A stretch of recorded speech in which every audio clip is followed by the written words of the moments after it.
અમદાવાદ શહેરની આ 147મી રથયાત્રાનો જે શોભાયાત્રા નીકળવા જઈ રહી છે, આ જે રથયાત્રા છે એના અંદર રથયાત્રામાં ટ્રાફિક વ્યવસ્થા અંગે આજે હું મીડિયાના માધ્યમથી લોકોને એટલા માટે જણાવવા માગું છું કે રથયાત્રા દરમિયાન કેટલાક રૂટ અમે બંધ રાખવાના છીએ અને કેટલાક રૂટ અમે ડાયવર્ટ કર્યા છે એ પણ માહિતી આપવા માગું છું। તો રથયાત્રા દરમિયાન આમ તો જોવા જઈએ તો રથયાત્રાનો જે રૂટ છે ઓરિજિનલ પોળમાં થઈને એ રૂટ તો બંધ રહેશે જ।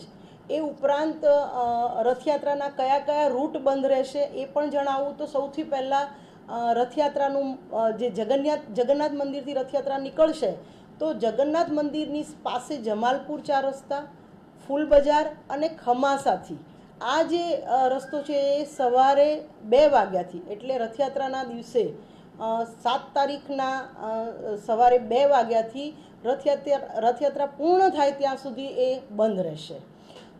જો કોઈ ખમાસાથી કોઈને જગન્નાથ મંદિર આવવું છે વ્હીકલ લઈને તો એ રાયખડથી વિક્ટોરિયા ગાર્ડન થઈ અને રિવરફ્રન્ટ પૂર્વમાં થઈ ફૂલ બજાર થઈ અને ફૂલ બજાર પાર્કિંગમાં અથવા તો રિવરફ્રન્ટના પાર્કિંગમાં વ્હીકલ પાર્ક કરી અને રથયાત્રા માટે જગન્નાથ મંદિર આવી શકે છે।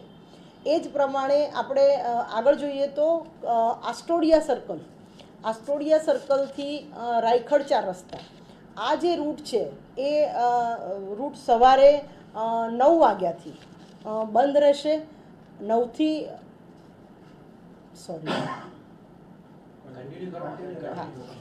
આ જે રથયાત્રાનો રૂટ છે એ સવારે 5 થી 11 બંધ રહેશે અને સાંજે 17:00 રથયાત્રા પૂર્ણ થાય ત્યાં સુધી।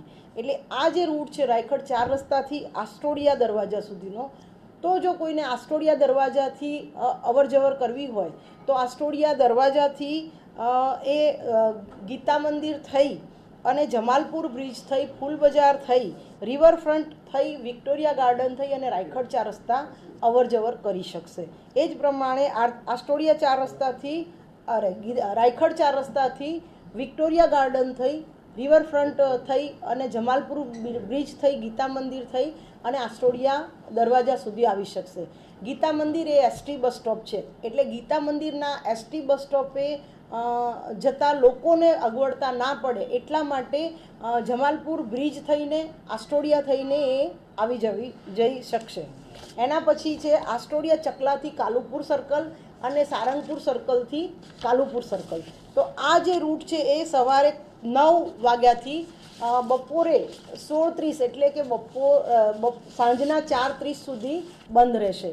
તો આ જે રૂટ બંધ રહેશે એના બદલે કયા રૂટનો ઉપયોગ કરવો તો સારંગપુર સર્કલથી કાલુપુર સર્કલનો જે રૂટ રહેશે બંધ એના બદલે સારંગપુર સર્કલથી કામદાર 4 રસ્તા થઈ હરિભાઈ ગોદાણી હોસ્પિટલના 4 રસ્તા થઈ અને પોટલિયા 4 રસ્તા થઈ નિર્મલપુરા 4 રસ્તા થઈ ચામુંડા બ્રિજ થઈ અને ચમનપુરા સર્કલ થઈ અસારવા બ્રિજ થઈ ઈદગાહ થઈ અને દરિયાપુર અવરજવર કરી શકશે।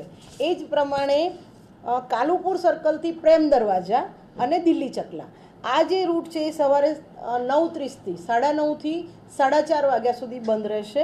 તો એમાં ગાંધી બ્રિજથી શાહપુર દરવાજા થઈ અને દિલ્હી દરવાજા અવરજવર કરી શકશે। એ જ પ્રમાણે દરિયાપુર દરવાજાથી ઈદગાહ સર્કલ થઈને પણ અવરજવર કરી શકશે। ત્યારબાદ દિલ્હી ચકલાથી શાહપુર દરવાજા, શાહપુર ચકલા, રંગીલા ચોકી, આરસીઆઈ સ્કૂલ, ઘી કાંટા 4 રસ્તા, પાનકોર નાકા, માણેક ચોક અને ગોળ લીમડા આ જે રૂટ છે એ 5 વાગ્યાથી બંધ રહેશે અને આના બદલે શાહપુર 4 રસ્તાથી Bhavans college, rifle club, lemon tree, Rupali cinema થઈ વીજળીઘર થઈને લાલ દરવાજા અવરજવર કરી શકશે। એ જ પ્રમાણે શાહપુર 4 રસ્તાથી રિવરફ્રન્ટનો રૂટ લઈ અને કામા હોટલ કટ થઈ લેમન ટ્રી થઈ રૂપાલી થઈ અને વીજળીઘર થઈ લાલ દરવાજા અવરજવર કરી શકશે। લાલ દરવાજા પણ એ એએમટીએસનું મોટું બસ સ્ટોપ છે એટલા માટે થઈને આ રૂટ આપણે જાહેર કર્યા છે। આ ઉપરાંત જે મુસાફરો કાલુપુર રેલવે સ્ટેશન જનાર છે એ મુસાફરોને દરિયાપુરથી બંધ હોવાથી દરિયાપુરથી અમારી અમદાવાદ શહેર પોલીસ તરફથી એસએમએલ ગાડીની વ્યવસ્થા ફ્રી સર્વિસ ફ્રી સેવા શરૂ કરવામાં આવી છે કે જે એસએમએલ ગાડી સારંગપુર સર્કલથી પણ કાલુપુર રેલવે સ્ટેશન જતા મુસાફરો માટે રેલવેની ટિકિટ બતાવી અને એમાં ફ્રી એમને રેલવે સ્ટેશન સુધી પહોંચતા કરવામાં આવશે. આ જે વ્યવસ્થા છે અમદાવાદ શહેર પોલીસ તરફથી કરવામાં આવી છે.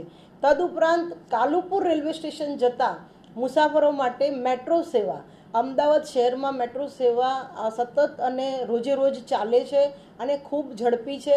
એનું railway station Kalupur railway station ઉપર પણ એક સ્ટેશન છે. તો જશોદાનગર, થલતેજ કે સાબરમતી તરફથી આવતા કાલુપુર રેલવે સ્ટેશનના મુસાફરો માટે કાલુપુર રેલવે સ્ટેશન મેટ્રોમાં પણ આવવા માટેની એક સુવિધા છે.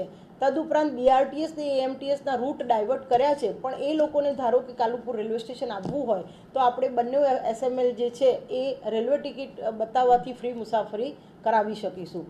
રથયાત્રામાં આવનારા લોકોને મારી વિનંતી છે કે જો એ લોકો હવે તો મેટ્રો સેવા ખૂબ જ ચાલુ થઈ છે અને મેટ્રો સેવા જેમ જેમ ફ્રિકવન્સી વધારવા માટેની પણ અમે વાત કરી છે. જો મુસાફરો વધારે હશે એ દિવસે આવન જાવન કરનારા તો એ લોકો ફ્રિકવન્સી પણ વધારી આપવાના છે.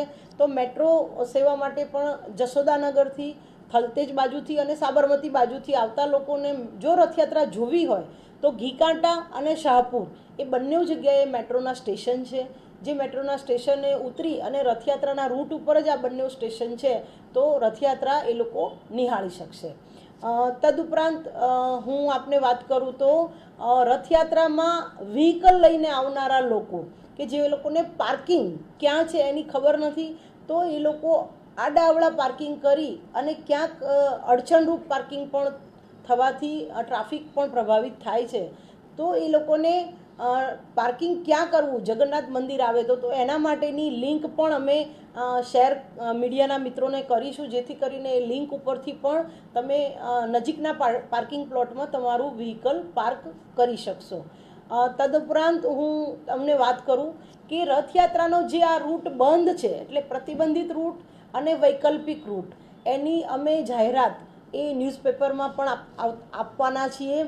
ન્યૂઝપેપર ઉપરાંત અમે સોશિયલ મીડિયા પર પણ એ રૂટની જાહેરાત કરેલી છે, જે રૂટ અમે પ્રતિબંધિત રાખવાના છીએ.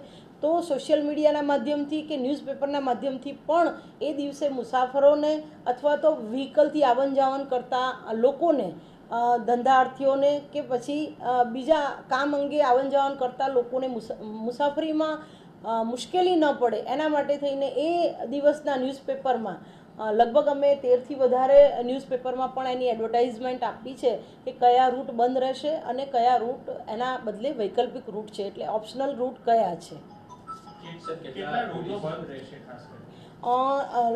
રથયાત્રાનો પોળના અંદરના રૂટ તો બંધ જ રહેશે.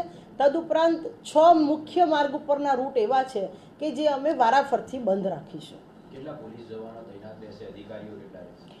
પોલીસ જવાનો લગભગ 800થી વધારે ટ્રાફિકમાં છે. એ અમે ટ્રાફિકના બંદોબસ્તમાં લગાડવાના છે અને અધિકારીઓ પણ અમારા એસીપી ડીસીપી કક્ષાના અધિકારીઓ પણ એમાં અમે ઉપયોગમાં લેવાના છે.